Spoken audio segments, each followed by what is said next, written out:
অদ্বৈত আচার্য রূপে। দেখবেন পাঁচজন হাত তুলে নাচছে, ছবি থাকে না, একজনের গালে দেখবেন দাঁড়ি থাকে, লম্বা লম্বা দাঁড়ি, আস্তে আস্তে, কথা নয়, সবাই পাবে। যে বাকি রয়ে যাবে শুধু হাত তুলবেন, ওরা দেখে দিয়ে দেবে। লীলার বিষয়বস্তুটা মন দিয়ে শোনো। এই যে বাবা ভোলানাথের পুজো হচ্ছে, বাবা ভোলানাথ কলিযুগে জন্ম নিয়েছিলেন অদ্বৈত আচার্য রূপে। দেখবেন পাঁচজন হাত তুলে নাচছে, একজনের গালে দাঁড়ি আছে, চুল গেছে সাদা হয়ে, দাড়ি গেছে সাদা হয়ে, গোঁফ গেছে সাদা হয়ে। ইনি অদ্বৈত আচার্য, যিনি গৌর হরির থেকে 52 বছরের বড়, যার মধ্যে ছিল ভোলানাথের শক্তি।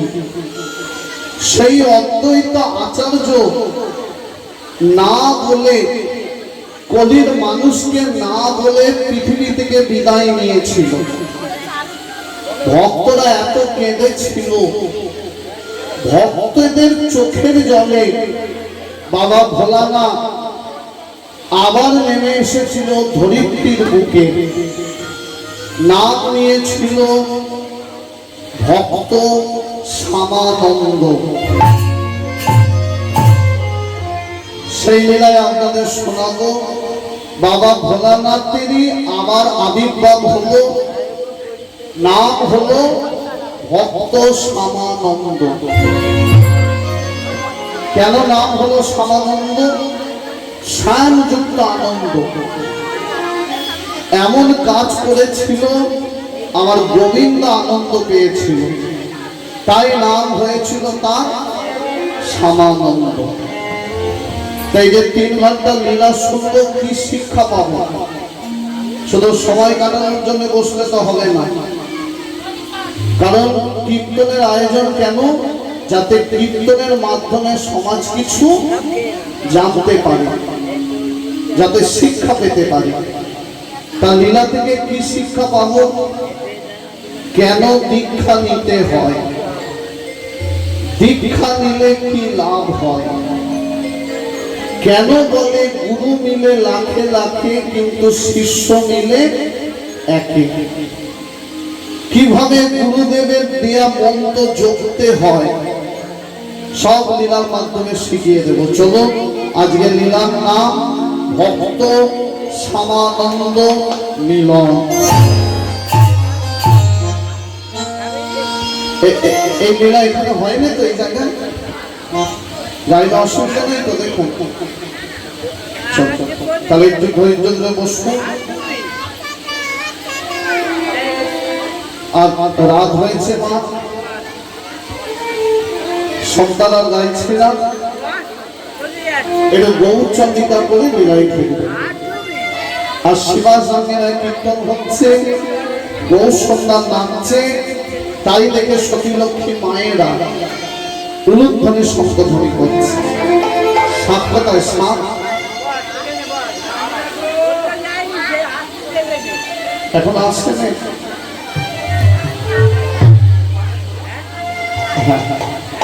মায়েরা দেখবেন, আপনারা আপনাদের 24 পরগনা জেলা এত কীর্তন হয়, কীর্তন শুনে শুনে আপনাদের দোকান তৈরি হয়ে গেছে, তাই তো? কীর্তনের কিছু নিয়ম আছে, দেখবেন গৌর চন্দ্রিকা গাইতে হয়। কেন? কারণ গৌর হরি হলেন এই কীর্তনের সৃষ্টিকর্তা, তাই তার চরণ বন্দনা না গাইলে আমাদের অপরাধ হয়ে যায়। আর শিবা সাঙ্গিনায় কীর্তন হচ্ছে, গৌর সন্তান নাচছে, তাই দেখে সতীলক্ষ্মী মায়েরা উলুধ্বনি শঙ্খধ্বনি করছে। শিবা শিবা স্বয়ংগণে নাচে, শিবা স্বয়ংগণে নাচে, সচির দোলা।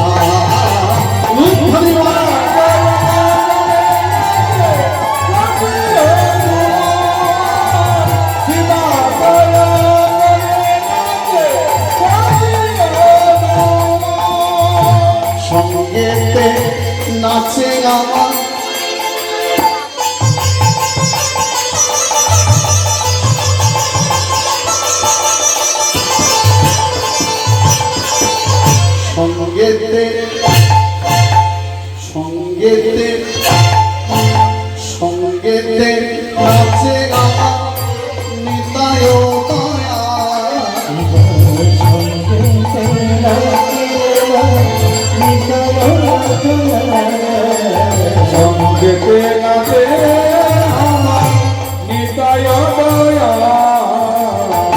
স্বয়ং মনে আছে সচির দোলা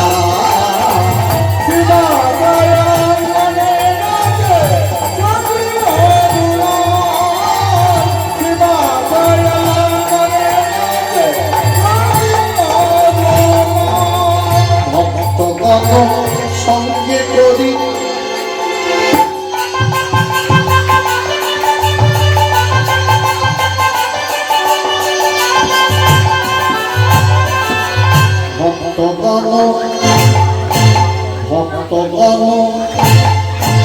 ভক্তগণ সঙ্গে করি নাচে আমার গৌর হরি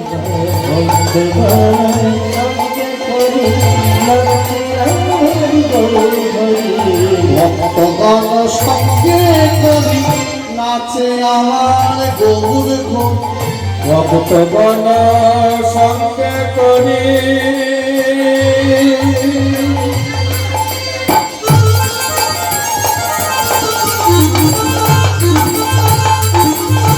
ভক্তগণ সঙ্গে করি নাচে আমার গৌর হরি ওই তো আমার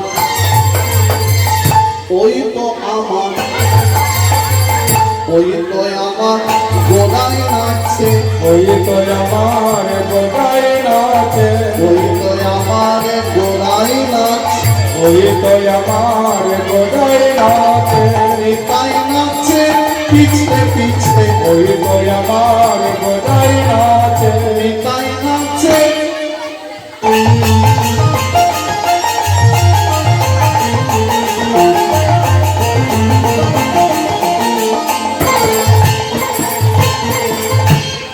কি অপূর্ব গৌরচর দিকে দেখো মা পদকবি লিখছে ওই তো আমার গোড়ায় নাচছে নিতাই কোথায় নাচছে পিছনে কেন পিছনে নাচছে গৌরদাস পাগলের মতো লাফাচ্ছে যদি পা হলকে গিয়ে উল্টে পড়ে যায় তাহলে গৌরের মাথা ফেটে যায় তাই নিতাই দাদা পিছনে নাচছে গৌর যদি উল্টে পড়ে আমি তাকে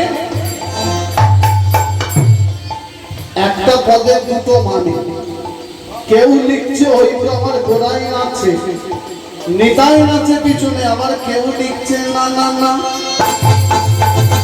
ওই তো গো ভালো করে চেয়ে দেখো গো নয়নে মিলে দেখো গো ওই তো গড়াই নাচে ওই তো গোড়ায় নাচে ওই তো গড়াই নাচে ওই তো গোড়ায় নাচে কৃষ্ণ নাচে হৃদয়েতে ওই তো গোড়ায় নাচে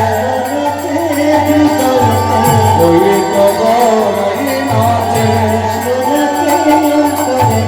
ওই তো গোড়ায় নাচে দেখলেন রাধা কৃষ্ণ নয় আলাদা গৌরাঙ্গে দুজনে আছে বাঁধা ভেতরে কানু বাইরে রায় মিশে গিয়ে নদিয়ার গোড়ায় গোবিন্দের গো রাধার রাম জুড়ে দিয়ে নদিয়ার গোড়া তাই কেউ দেখছে রাই নাচছে কেউ দেখছে কৃষ্ণ নাচছে কেউ দেখছে গৌর নাচছে নিতাই নাচছে পিছনে ওই তো ওই তো ওই তো গড়াই নাচে ওই তো গোড়ায় নাচে ওই তো গড়াই নাচে ওই তো গোড়ায় নাচে ওরে দুটি বাবু তুলে ওই তো গোড়ায় নাচে ওই তো গোড়ায় নাচে ওই তো গোড়ায় নাচে ওই তো গোড়ায় নাচে হরি হরি হরি বলে ওই তো গোড়ায় নাচে হেমকান্ত বাবু তুলে ওই তো গোড়ায় নাচে হেমকান্ত বাবু ওই তো গোড়ায় নাচে হরি হরি হরি বলে ওই তো গোড়ায় নাচে হরি হরে সকল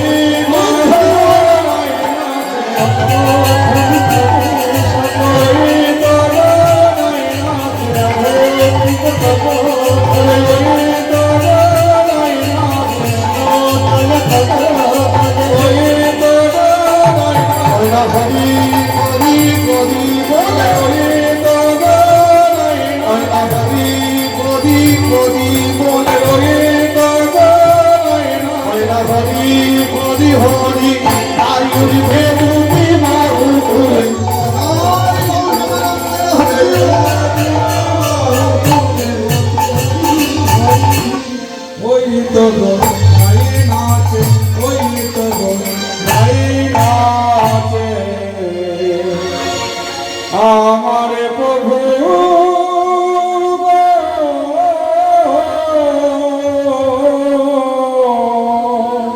আমার প্রভু,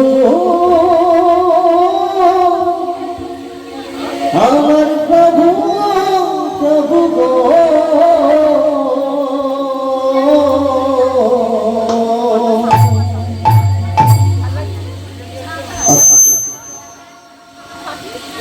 এতক্ষণ আমরা গৌরচন্দ্রিকা ছিলাম, এবার লীলায় ঢুকছি। কেউ কথা বলবেন না, খুব মন দিয়ে শুনুন।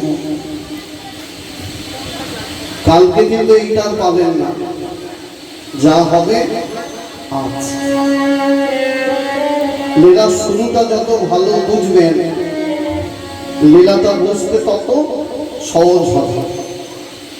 শুরুটা দেখুন, মা যে করে ভগবানের আশ, ভগবান করেন তার কে সর্বনাশ।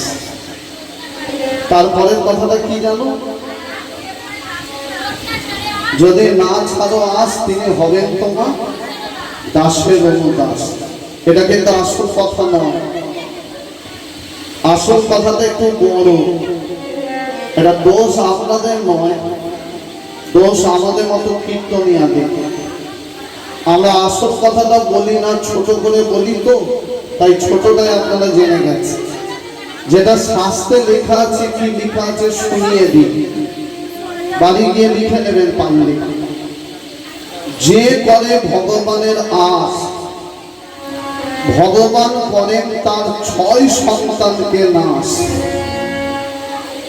তারপরেও যদি না ছাড়ো তার আশ, তিনি করবেন তোমার সারে সর্বনাশ।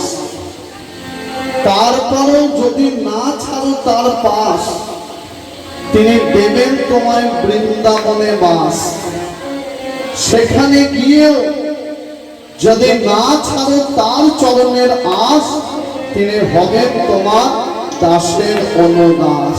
তিনি হবেন তোমার দাসের অনুদাস।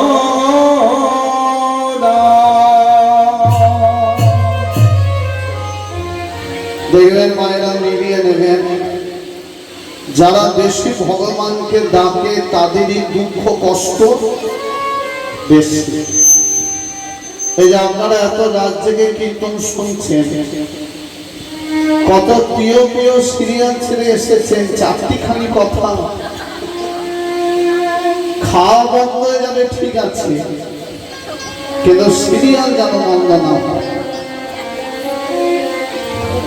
কিন্তু মায়েরা শুনে নিন, কালকে সকালে খবর নিয়ে দেখবেন, যারা এত সুন্দর হরিবাসর ছেড়ে টিভি দেখছে, যারা এত সুন্দর হরিবাসর ছেড়ে বাড়িতে বসে পরনিন্দা পরচর্চা করছে, খবর নিয়ে দেখবেন সেই বেটাই সুখে আছে। আর আপনারা এত কষ্ট করে রাত জেগে কীর্তন শুনছেন, খবর নিয়ে দেখা যাবে আপনাদের দুঃখ কষ্টই সব থেকে বেশি। ভুল বললাম কি? ঠিক। এবার আপনারা প্রশ্ন করতে পারেন যে ভগবান ভক্তকে কেন কষ্ট দেয়? শুনে নিন সবাই কান খুলে। অনেকে বলতে পারে কাঁদতে কাঁদতে যে হে বাবা ভোলানাথ, এই রাতের বেলায় তোমার মন্দিরে এসেছি নাম শুনতে একটু সুখের আশায়, তাহলে কেন কষ্ট পেতে হচ্ছে? ভগবান ভক্তকে কেন কষ্ট দেয় শুনে নিন সবাই। আপনি কাগজ পুড়াবেন ছাই পাবেন, দেহ পুড়াবেন ছাই হবে, খড় পুড়াবেন ছাই হবে, কিন্তু এমন একটা জিনিস আছে যত পোড়ানো হয় তত খাঁটি থেকে আরো খাঁটি হয়। কি বলুন তো? যার দামটা অনেকটা কমে গেছে, হাতে পড়েন কানে পড়েন, সোনা যত আগুনে পড়ে, সোনা যেমন খাঁটি থেকে আরো খাঁটি হয়, ভক্ত হলো সোনা আর ভগবান হলেন কারিগর। ভগবান দুঃখ দিয়ে পরীক্ষা করে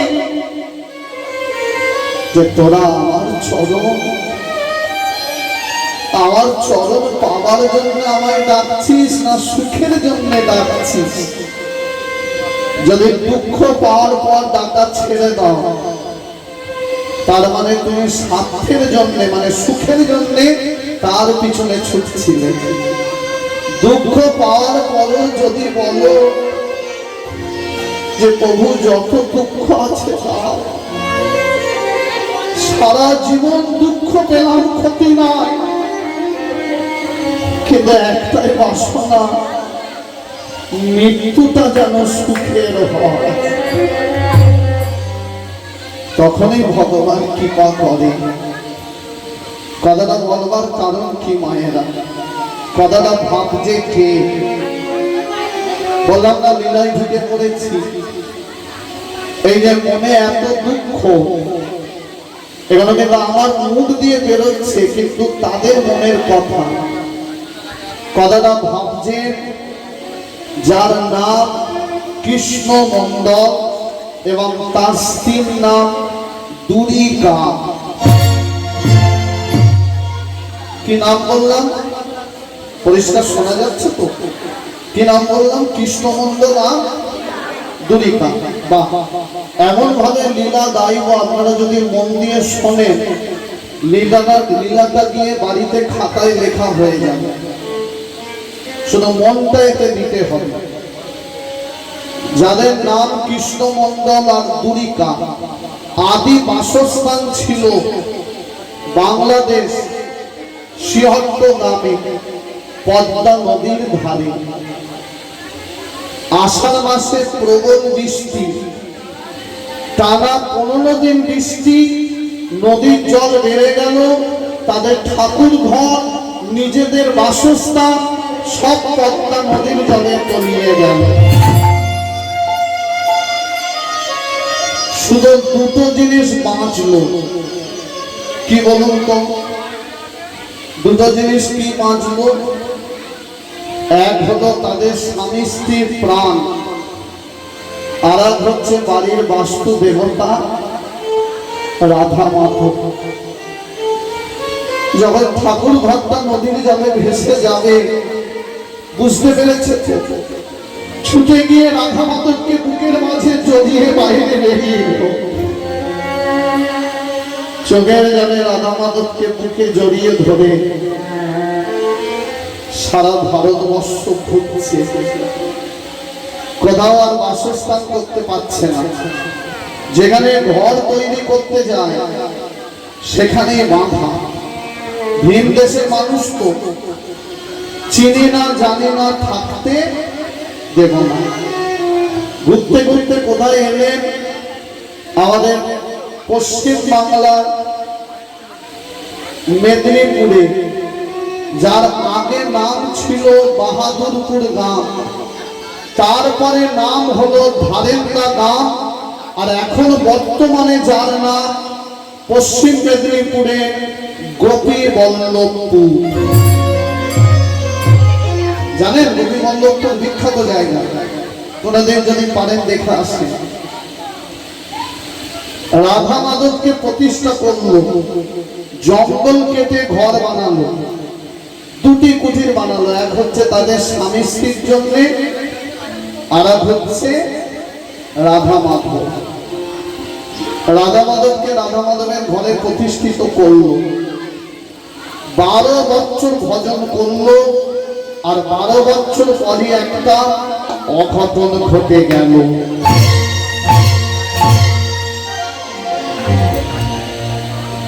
এবার দেখুন কি হচ্ছে। ঠিক সন্ধ্যা বেলা,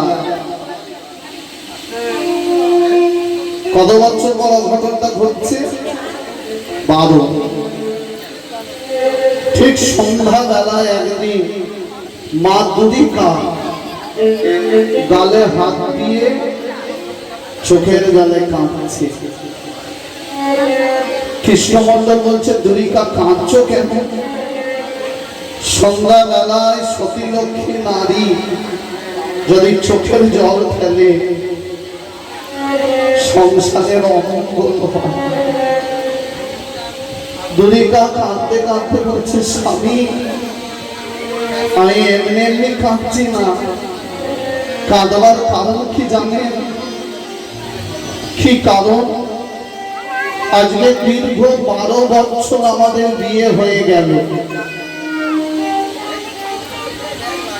আমরা তো রাধা মাধবকে ভজন করছি, কিন্তু একবারও খেয়াল করে দেখেছেন দিনের দিন আমাদের বয়স কিন্তু বাড়ছে। আর কিছুদিন পর আমরা বুড়ো হব, বুড়ি হব। আমরা মারা যাবার পর রাধা মাধবের সেবা কে দেবে? আমাদের তো কোনো পুত্র নেই, কোনো কন্যা নেই। স্বামী বলো দুরিকা, তবে কি আমরা পূর্ব জন্মে কোন পিতা মাতা সন্তান কেড়ে নিয়েছিলাম, যার জন্য এই জন্মে সন্তান নেই? দেখবেন মায়েরা, কথাটা মন দিয়ে বুঝবেন, নারীর জন্ম তখনই সার্থক হয় সে যখন সন্তানের মা হয়। আগে আপনি পরের ছেলেকে কোলে নিয়ে গালে চুম্বন দিলে যে আনন্দ পাবেন, নিজের সন্তানের গালে চুম্বন দিলে তার থেকে অধিক বেশি আনন্দ। দুরিকা বলছে, স্বামী আমারও তো ইচ্ছা জাগে সন্তানের মা। কৃষ্ণমন্ডল বলছে, দুরিকা এই জন্য কাঁদছো? আমার চরণে না কেঁদে যার চরণে কাঁদলে সন্তান পাওয়া যায় তার চরণে গিয়ে কাঁদো। কে বলুন তো? রাধা মাধব। বুঝলেন? ঠাকুর ঘরে ঢুকে রাধা মাধবের চরণে নিবেদন করল, হে রাধা মাধব, আমরা আমাদের সেবার নিমিত্তে নয়, আমরা তোমার সেবার নিমিত্তে চাই। আমরা মরে গেলে কে তোমার সেবা দেবে? অন্তরে জানি রাধা মাধবের চরণে পৌঁছে গেল তাদের সেই নিবেদন, তাদের সেই আবেদন, তাদের সেই নিবেদন, তাদের সেই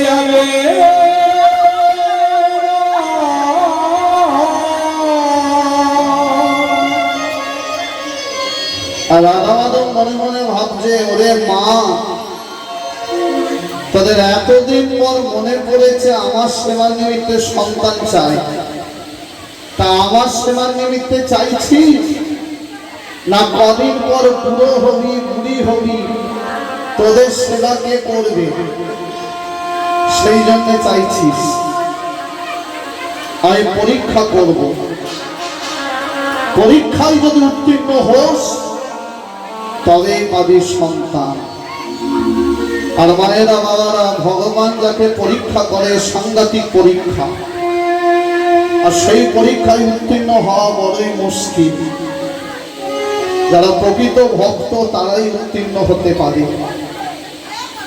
আস্তে আস্তে দাও না, বসতে দাও না, এটা জায়গা খালি করে দিন, এগিয়ে আসুন না। সব ছেড়েই চলে যেতে হবে, দিয়ে দেওয়াই ভালো। স্টেশনে ট্রেন যখন থামবে,